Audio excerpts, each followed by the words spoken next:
कश्मीर क्रांति रूबिका लियाकत के साथ। मोटी देख पा रही हूँ, मैंने एक पत्थरबाजी नहीं देखी, किसी तरह का कोई यहाँ पर बंद मैंने नहीं देखा है। उसके बाद जो इनफिल्ट्रेशन है वो मेरे ख्याल से ना के बराबर हो गई है। यहाँ पर G20 जैसी, मतलब ये इतना सेंसिटिव इलाका था कि यहाँ सरकारी काम तो कोई नहीं करना चाहता था, लेकिन G20 जैसा समिट जो है इंटरनेशनल समिट कर दिया गया है। इंटरनेशनल पत्रकारों को भी बाकायदा यहाँ पर इनवाइट कर दिया गया है। व्हाट इज इट दैट जुलूस निकला है शियाओं का, मुहर्रम का, 34 इयर्स, समथिंग दैट पिछली गवर्नमेंट्स नहीं कर सकी यहाँ की शिया पॉपुलेशन के लिए, वो आज की गवर्नमेंट मतलब एडमिनिस्ट्रेशन ने कर दिया।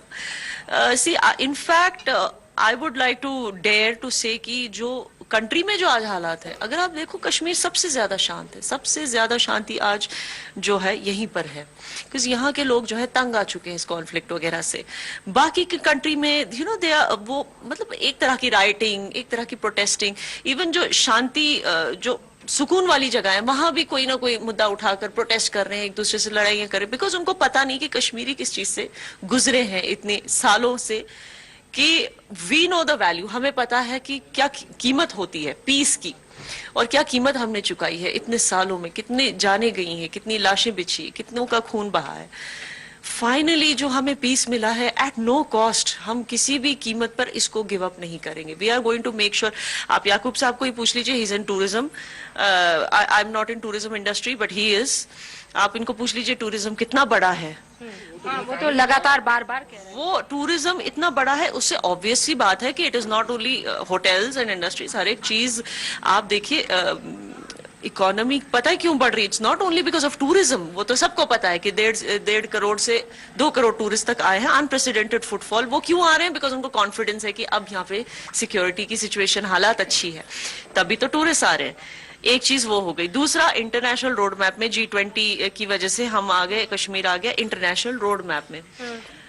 उससे जो है इंटरनेशनल टूरिज्म भी बढ़ेगा, इंटरनेशनल इन्वेस्टमेंट भी बढ़ेगी, एक कॉर्पोरेट और प्राइवेट सेक्टर यहाँ आने लगेगा, जिससे जॉब्स की तादाद बढ़ेगी, जॉब जनरेशन होगा। चलिए ये सब एक जगह। आप एक सिंपल चीज, 2.5 लाख MSME रजिस्टर हुए हैं, विच मीन्स कि इतने नौजवान जो है स्टोन नहीं उठा रहे, एंटरप्रेन्योर्स बन रहे, बिजनेसमैन बन रहे हैं। वरना क्यों MSME की रजिस्ट्रेशन होगी? 2.5 लाख, वो भी तो अनप्रेसिडेंटेड चीज है जो उसकी तरफ कोई नहीं देख रहा। कश्मीर में कब 2.5 लाख, एक साल में 2.5 लाख MSME रजिस्ट्रेशन कब हुई है? और उसमें से 38,000 औरतें हैं जो एंटरप्रेन्योर्स बन रही, बिजनेस वुमेन बन रही हैं।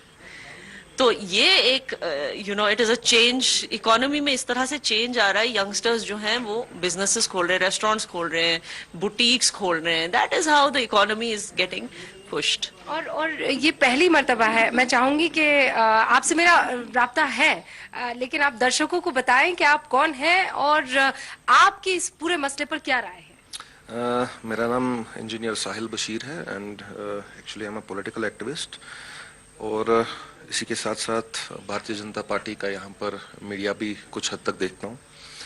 तो सबसे पहले तो आपको वेलकम करता हूँ यहाँ पे। बहुत बहुत शुक्रिया। And if I may sit here, या प्लीज। तो आज अगर हम इस तरह खुले माहौल में यहाँ पर बैठे हैं, आप और हम बात कर रहे हैं, तो 2019 से पहले शायद ये पॉसिबल नहीं था।